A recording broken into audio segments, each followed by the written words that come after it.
সিলেট ২ আসনের সাবেক সংসদ সদস্য ইয়াহিয়া চৌধুরী এবং নরসিংদী ৩ আসনের সাবেক সংসদ সদস্য মোহাম্মদ সিরাজুল ইসলাম মোল্লাকে গ্রেপ্তার করেছে আইনশৃঙ্খলা বাহিনী।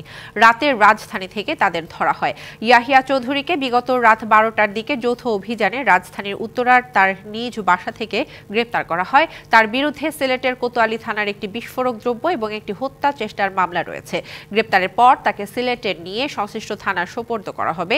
এর আগে সোমবার বিকেলে রাজধানীর আসাদ গেট এলাকা থেকে নরসিংদী ৩ আসনের সাবেক এমপি এবং আওয়ামী যুবলীগের প্রেসিডিয়াম সদস্য এবং নরসিংদী জেলা আওয়ামী লীগের সহ সভাপতি মোহাম্মদ সিরাজুল ইসলাম মোল্লাকে গ্রেপ্তার করা হয়। পরে তাকে মোহাম্মদপুর থানায় হস্তান্তর করা হয়। তার বিরুদ্ধে নারায়ণগঞ্জে ২টি হত্যা মামলা রয়েছে।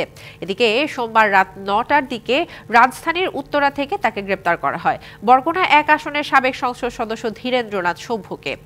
১৯৯১ সাল থেকে শুরু করে বরগুনা ১-এ ৫ বার সংসদ সদস্য নির্বাচিত হন সভ্য।